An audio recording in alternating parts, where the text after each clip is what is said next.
42ാമത് അഖില ഭാരത ശ്രീമദ് ഭാഗവത മഹാസത്രം ആലപ്പുഴ കലവൂർ മാരംകുളങ്ങര ഭഗവതി ക്ഷേത്രത്തിൽ ഏപ്രിൽ 3 മുതൽ 14 വരെയുള്ള 12 ദിവസങ്ങളിലായി അരങ്ങേറുകയാണ്. അതിൻ്റെ മുന്നോടിയായി നടത്തപ്പെടുന്ന 108 സമ്പൂർണ്ണ നാരായണീയ പാരായണം ആരംഭിച്ചു കഴിഞ്ഞിരിക്കുന്നു. ഏറ്റവും കൂടുതൽ കലുഷിതമായ അന്തരീക്ഷം ഉള്ള ഇക്കാലത്ത്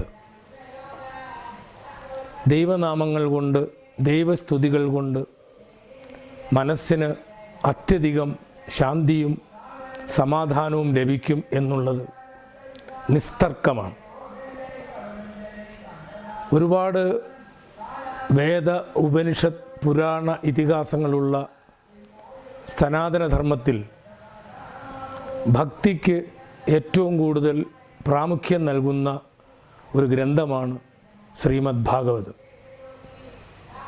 സാധാരണ മനുഷ്യർക്ക് നേരിടുന്ന വിവിധ പ്രശ്നങ്ങൾ മുഴുവൻ ഇന്ന് നാം കാണുന്ന, നമ്മളെ അലോസരപ്പെടുത്തുന്ന എല്ലാ വിഷയങ്ങൾക്കും ഭാഗവതത്തിൽ പ്രതിവിധിയുണ്ട്. അത് മനസ്സിലാക്കുവാൻ പലപ്പോഴും പല കാരണങ്ങൾ കൊണ്ടും നമുക്ക് സാധിച്ചിട്ടില്ല. അതിൻ്റെ ഒരു വേദിയാണ് മഹാഭാഗവത സത്രം.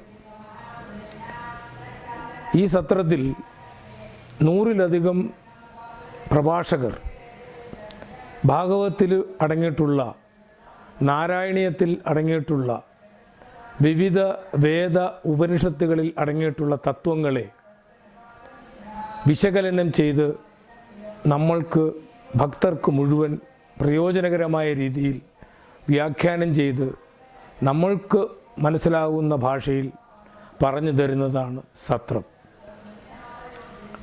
പലപ്പോഴും പല കാരണങ്ങൾ കൊണ്ടും ഇന്നത്തെ പ്രത്യേക സാഹചര്യത്തിൽ നമുക്ക് പലർക്കും ഈ ജീവിത പന്ഥാവിലേക്ക് പോകാനുള്ള സമാധാനവും ഐശ്വര്യവും ശാന്തിയും നിലനിർത്തുവാനുള്ള മാർഗങ്ങളെപ്പറ്റി വലിയ ജ്ഞാനമില്ല. എപ്പോഴും മനസ്സ് കലുഷിതമാണ്. ഈ ഒരു അന്തരീക്ഷത്തിൽ 12 ദിവസം നടക്കുന്ന ഈ മഹാസത്തിൽ പങ്കെടുക്കുന്നതോടുകൂടി നമ്മളുടെ മനസ്സിലുള്ള ചഞ്ചലത മാറുവാൻ വളരെയധികം ഉപകാരം ഉണ്ടാവും. ഇതിൻ്റെ ഗുണം മുഴുവൻ നമ്മളുടെ തലമുറയ്ക്ക് ലഭിക്കുകയും അത് കുറച്ച് പ്രാവർത്തികമാക്കുന്നതോടുകൂടി നമ്മുടെ ഗൃഹങ്ങളിലും അതിൻ്റെ സന്തോഷം അലയടിക്കുകയും അത് നമ്മുടെ അടുത്ത തലമുറയ്ക്ക് പകർന്നു നൽകുവാനും സാധിക്കും.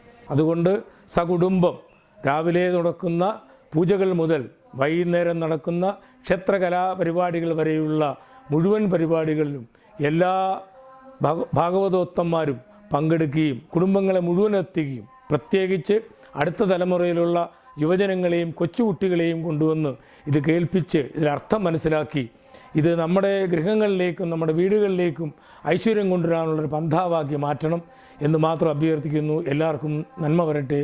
ഓം നമോ ഭഗവതേ വാസുദേവായ.